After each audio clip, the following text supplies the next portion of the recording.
Wow, the battling in this game is so fun. I just kind of wish I didn't have to be the trainer, and I kind of wish we could just get rid of the trainer altogether, you know?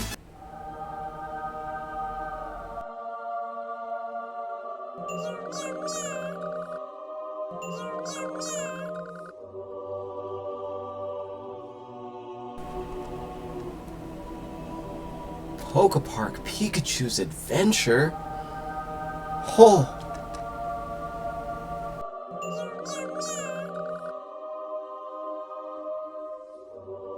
I will, Mew! Pokepark Pikachu's Adventure came out in 2009 and everyone went, well, I actually don't know how crazy people went. I was 7. I didn't have a grasp of the gaming community or the world of the internet for at least like 3 more years. Back in the day, my grandma would just take me to GameStop and buy whatever games were on clearance. Good times. That's exactly how I came across this gym. Pokepark is a spin-off game to the normal Pokemon games that I don't see a whole lot of people talking about in the modern day. It's very simple. It's kind of like Pokemon Rumble, if anyone remembers that game from on the 3DS. It's a very simple game. You go around, you play as Pikachu, and you play, battle, and run around and collect crystals. You know, it's simple, but sometimes simple is amazing, and I'm feeling really nostalgic, and I've wanted to talk about this game for a while, so, you know, we're gonna sit back and take a stroll through Pokepark today. The game opens up with Charmander, Piplup, and Chikorita all playing what seems to be through, excuse my language, but White City. Mew appears out of nowhere and proceeds to show us to some random hole in the ground. As we're looking at it, Piplup appears with his 2 left feet and knocks us straight into the hole. As we're falling to our certain doom, we seem to black out, and that's when Mew appears again, telling us about the Sky Island and how he needs our help to repair the Sky Island, a land that lives above Pokepark, and if the Sky Island falls, then Pokepark is coming with. Oh, lovely. He tells us that we need to collect 14 prism pieces to restore the world, and that special Pokemon have them, so I need to get out there and go make friends with those Pokemon. Thank you, Pokemon Jesus. I'll do your bidding and do as you say. Goal in mind, we regain consciousness on a stray dirt path with a Chatot, wondering if it's okay to feast on me yet. Realizing that I have a pulse, Chatot backs off and becomes super friendly, in fear of me, I'm assuming. He gives us a quick tutorial on a move and run, and oh boy, it is time to address the elephant in this room. This control scheme sucks. Some schmuck at Nintendo decided this game was too good for nunchuck compatibility. Did he hate kids? Good gameplay? Pokemon? What is his problem? I'll never know, but because that the game is controlled on a sideways Wii remote, the D-pad is how you move, and anyone who has played a 3D game on a 2D pad just knows how much of a pain this is. 2 is jump, 1 is to dash, A is for fucking Thunderbolt. And if you want to get Iron Tail later, you have to add shaking into the mix. I'm getting way ahead of myself, but I remember as a kid really disliking this control scheme, and 12 years later, nothing has changed. But hey, at least it doesn't control as bad as a Sonic game. Oh god! Chatot fills us with knowledge and we part our ways. A Baneri appears asking if we're going to Pokepark as well. She says it's a wonderful place filled with mini games and wonder and a perfect place for me. Too bad this Snorlax is blocking my way. No Snorlax is going to block my way from paradise, so I blast him and I'm expecting to take no prisoners. And... well, I guess his special defense is high. Immediately in Pokepark, we are greeted with familiar faces. Chikorita says that all the others have gone down here, and we're all separated. Great, a quest from both Jesus and a rescue mission. Baneri gears us towards trying the attraction, and immediately as we try, Bulbasaur tells us no, that we can't because there are rules here forbidding anyone from playing attractions. But I guess out of boredom or an anarchist whim, he says that we can play in secret if we don't tell anyone for free. I feel like I've heard that from somewhere before.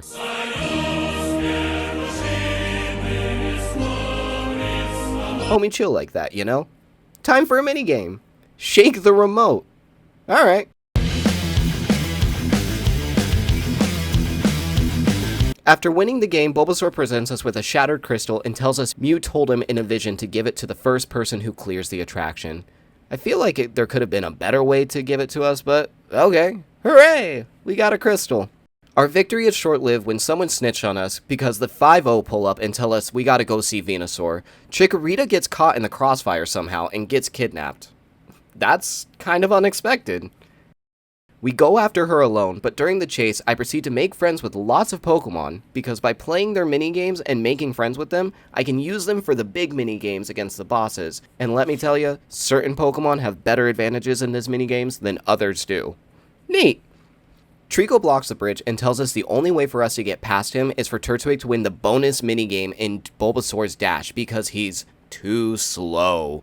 Rude? Let's prove him wrong! You never see it coming. You see that my mind is too fast for eyes. Get out of the way, Trico. You wish you could be me.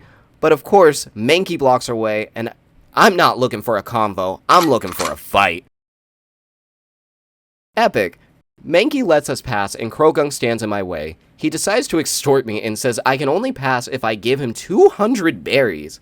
I sadly agree because Chikorita is more important than that. Surprisingly, I give in and he cowers out, surprised or shocked that someone would be stupid enough to give him that many berries. He quickly says that he would get super sick if he ate that many berries, but let's be honest, I think he was just scared that he actually intimidated someone. Venusaur tells me that I broke the rules and he must punish me or else others will follow my lead.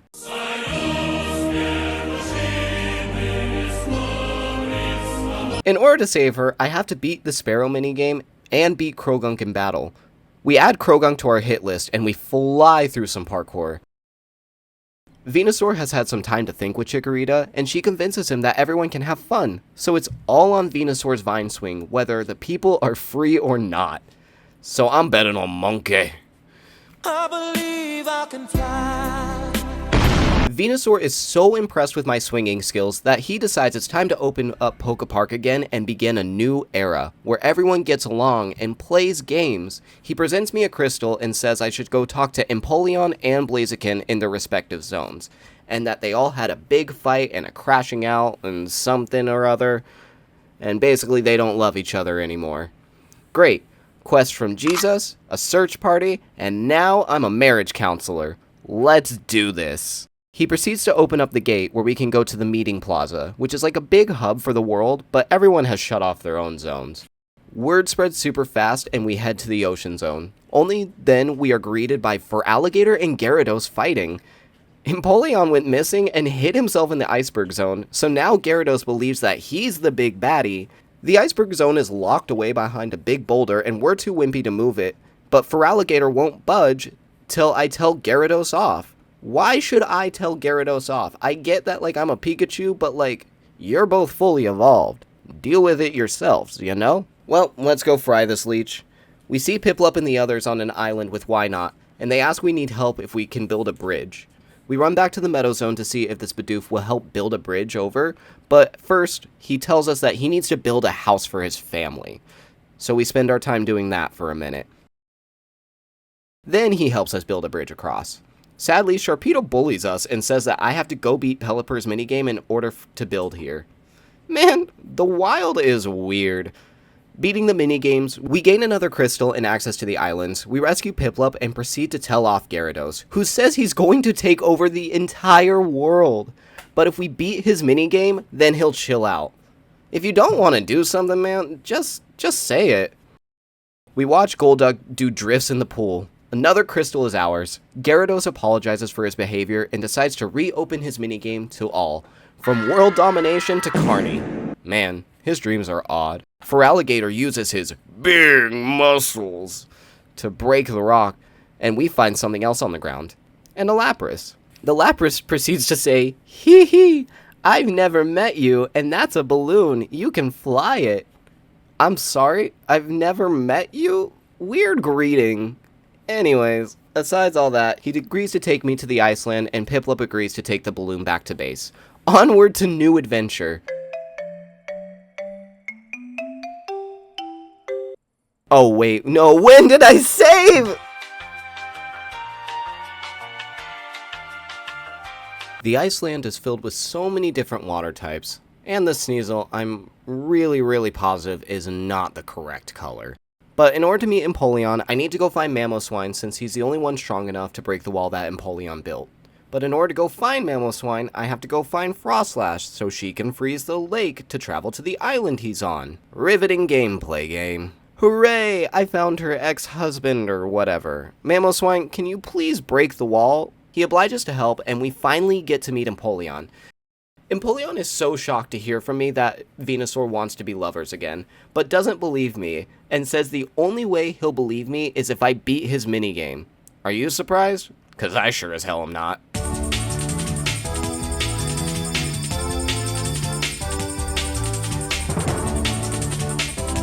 Empoleon was so stunned that I actually beat his course, even though I literally used the best Pokemon for this minigame, and he decides that he'll make up with Venusaur and Blaziken, probably because I have a type advantage against him, and it gives me more power in this situation.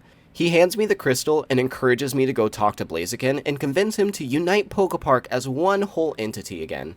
We head back to the meeting place where the gang all meets up to talk about the brand new balloon we just got, and how we might be able to fix it up and take it to the skies. Well, Piplup, that's a good plan B if, like, Sky Island continues falling or whatever. In the cavern on the way to the fire area, Mr. Mime tells us we can't go into the zone because both the minecart and the minecart rail are both gone. Homie, you could make solid air. This, like, doesn't seem to be a problem at all, like, with you specifically. But okay. These Gibbles at the entrance say they stole the minecart, but it's okay because since the rail is gone, no one can use it anyways. Sound logic, to be honest. They promise me that when the rail comes back that they'll put the cart back. For some reason, I don't believe them. We talk to Mawile and she challenges us to a game of tag. I dominate, she confesses that she took the rail, and when she broke it, she handed it to the Doug Trio. I'm getting sick of your antics! Doug Trio says fuck you and proceeds to tell us he hid it in a crate where Marowak is guarding. You both literally stopped transportation to a city, and you are all trying to be cute right now. I cannot stress that enough. Find Marowak, beat his ass, find Diglett, find out the Diglett moved the rail, rail under sleeping Snorlax for some reason, find Bribe, Snorlax leaves, mine rail finally returned to us, we talk to Gibble, who is a sick twist of fate, says he'll only return it if we strike him down, we ready our Iron Tail and make sure no one is coming back for that rail anytime soon. Mr. Mime is so grateful of us returning his items so that his job of standing and doing nothing is saved. He loads us and sends us off. Upon entering the lava zone, we're greeted by Hypnontop. No matter what lifetime, cannot stop him from busting a move. He tells us about the fancy drill behind him and how we can drill both iron and gold. And with it, we can drill a piece of iron and walk it all the way to the camera up to make a Beyblade, and then walk the Beyblade all the way to the Rhyperior to make it advanced. Now, it wouldn't be so bad if it wasn't so slow. After making the Beyblade, Rhyperior says we can finally play his minigame, but it doesn't even matter because Torkoal, who if you didn't know, is a turtle that can know rapid spin. I'm getting mad! Another minigame one that we didn't even do. He says I'm worthy to see Blaziken. Blaziken immediately requires bloodshed and demands I kill Charmander in glorious combat. Fire types are hardcore, man. One absolutely fried dinosaur later, and we have won the opportunity to, you guessed it, play his minigame.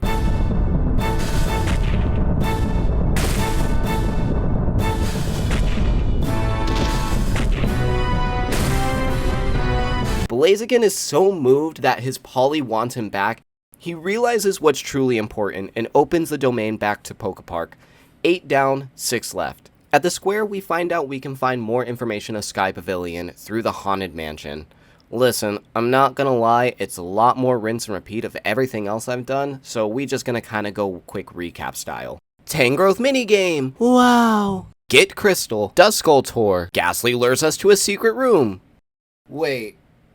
Hold up. Shows us some modern art. I don't get it. Oh dear god! Cheating through Dusknoir's minigame. Easy, easy, easy, easy. Get Crystal. Pichu tells us he sees dead people. Fix the Mario 64 piano so I have access to the library to help Sableye learn to read. Only then does the secret door open to the basement where Rotom will let me do his minigame. Dude, bad design. Why are we hiding your minigame away in the basement? He gives us our next crystal. We move on, 3 left. So close I can feel it. We head to the Granite Zone in order to get to Sky Pavilion. As we head to Sky Pavilion, we meet some solid Pokemon, like Furret, Lopunny, Absol, and everyone's favorite, Charizard. Absol's minigame is just hurdles. Even with using Breloom, I still lost, but I guess Absol really doesn't want to die from the island falling, so I still get a crystal, even though I got second. Thanks, man. Charizard challenges me to a battle in order to pass. After that, we are met with another time-consuming puzzle.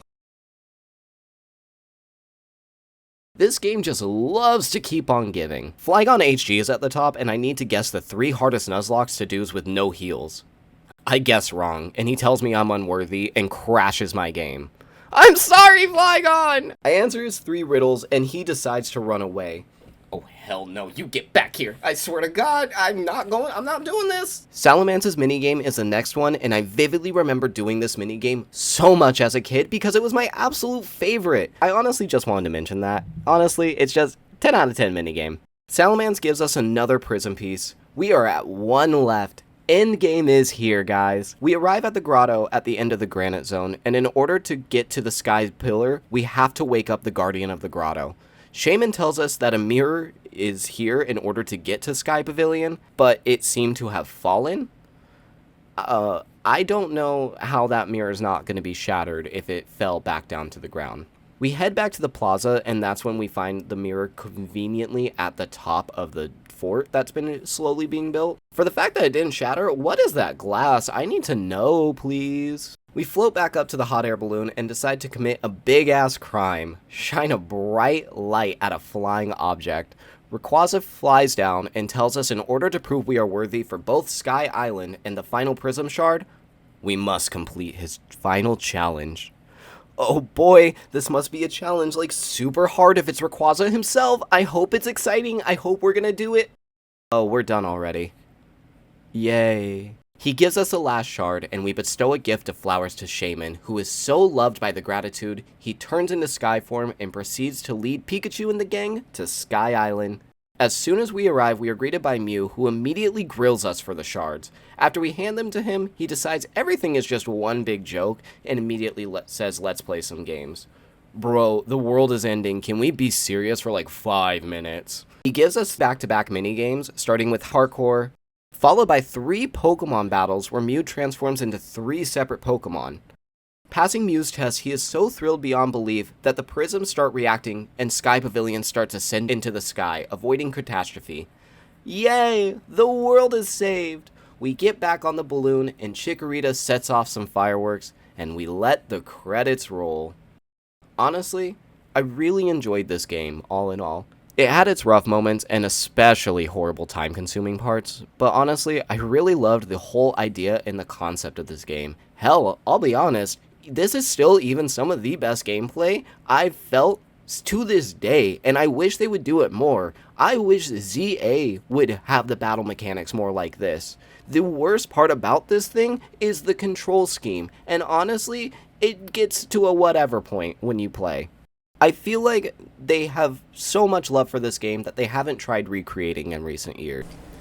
Man, you know, it was honestly a great game all in all. I really hope that one day in the future that like we actually get another Pokemon game like that, because that was so fun. I would love to see another one, especially with updated Pokemon and stuff like that. What? Oh! Pokepark 2? Oh boy.